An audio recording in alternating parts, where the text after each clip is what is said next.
Okay, so now that we're back with this 1941D roll that's tissue wrapped, I'm going to go ahead and open this roll.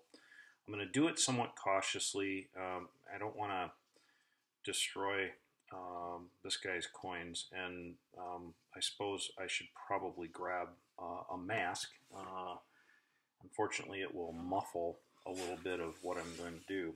So give me a second, and what I think I'll do is I'm not wearing gloves. You'll notice I'm not wearing gloves, and that's because I can grip the coins better. So I'm going to be cautious with the coins because I don't want to cause problems. I've done these videos before, and I'll make sure. Yeah, hold on. I'm going to grab a mask. Just a second.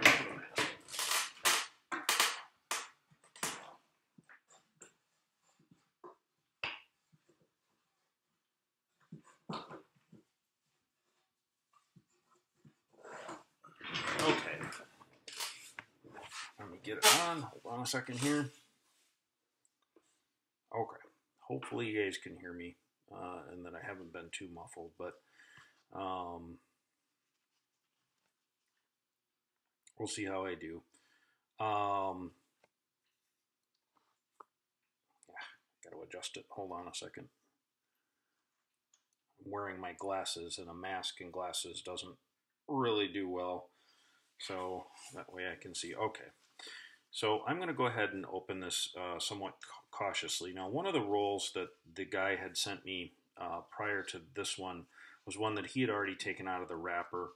And this wrapper is not a Federal Reserve wrapper that was used by the Federal Reserve or anything else.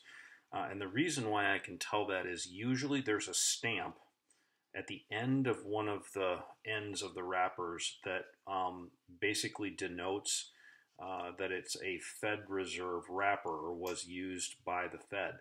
They never really stamped anything on the particular wrappers when they were used at the mints, but only at the Federal Reserve banks did they do this. However, the mints are still part of the federal government, so they had to figure out a way to actually signify that they were part of the Fed. And so they would stamp a small stamp on the end of the wrapper in there. Interestingly enough, you'll notice that these don't have a horizontal, or they don't have a diagonal slit to them like a normal wrapped roll of coins does. If I can find one of those floating around. Yeah, so something along this lines like this, where it's actually a diagonal seam to it. And the reason for that is because they weren't wrapping them to crimp them. They were actually wrapping them just for customers. So this is much more of what we would call a personal wrap. So I'm going to go ahead, and unfortunately I am not going to be able to save this wrapper, so hopefully he's not going to be overly upset at me by doing this, but there's no way to save the wrapper and get this out. You can tell that the ends of the roll are tissue wrapped. I'm going to do the same thing to the other end to get it out. So this one here is somewhat open on the end, and that could be for a variety of reasons. It could have been opened from the standpoint of just whoever bought the coins open it up to take a look at them. I'm going to grab my little tweezers that I have here so that I can delicately open this one end.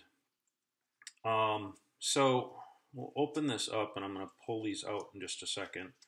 I'm going to pull the actual tissue wrapped roll, if I can, out from the inside of this.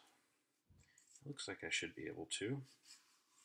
There. All right. So the wrapper's off. And this is a tissue wrapped roll. So interestingly enough, I'm going to open the other end here. See if I can get this without destroying the tissue paper. I try to be relatively delicate. Believe it or not, it does look like it's a mint wrapped tissue. So there's a very good possibility. You can see some of the staining if you can. I don't know if the camera will pick it up or not, but you can see some of the yellowed staining from the time frame. And as we go further in, you can see a few little spots and stuff like that.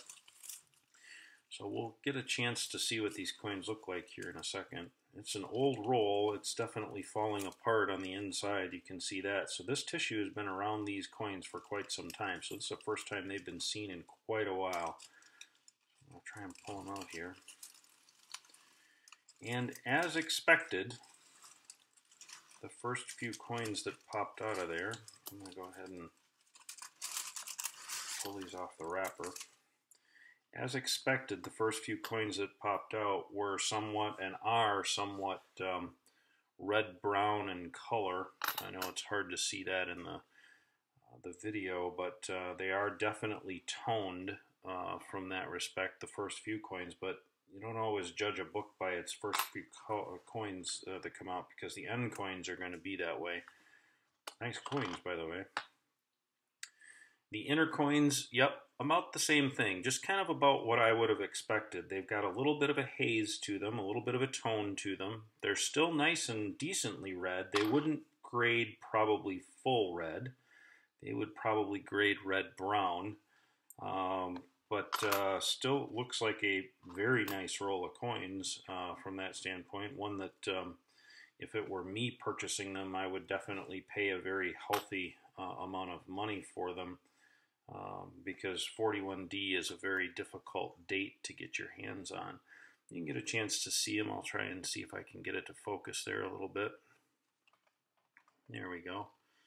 They do have a really nice shine to them. Coins themselves, I'll turn around and take a look at them so I can kind of get an idea for myself. They're original. 41D is also not well known for being a super strong struck coin. Yeah. Oh, sorry, my glasses are fogging up here. Not a super strong struck coin, but nonetheless, they're still highly sought after, obviously. These are not probably the strongest struck 41Ds I've ever seen, but still decent nonetheless for what the guy paid for them. He got a very, very good price. This is a roll, just looking at these first few coins that I've had a chance to take a look at here. This is a roll that I would easily, even though Gray Sheet is probably only in about the $200 price range for one of these, this is a roll that I would probably easily pay a good $300 for, if not even a little bit more, when it comes to these, by the time I get a chance to go through the rest of this roll. And take a look. There's a really red one. There's something that you don't see too often with a 41D. Now that's the back side. That's the reverse of the coin. So let's hope that when I flip it over, I haven't taken a look yet, but let's hope when I flip it over that it's as red as I think that it will be. And it's a little red-brown and hazed around the edges, but still pretty decent. That coin would probably get a red in terms of its designation. It would be close. It is a little more hazed on the obverse than the reverse, no doubt about that. So there's a few red coins in here. Overall, again, difficult roll to find in bright red. So kind of what I expected, but definitely an original roll, 100% original roll. It's got some really cool striations in some of the coins. And a lot of that from about 1936, even 1935 for that matter, the Denver Mint had a difficult time keeping its coins red as they aged. And 35D, 36, 37, 38, 39, 40, and 41, for whatever the reason, all tended to be very, very red-brown.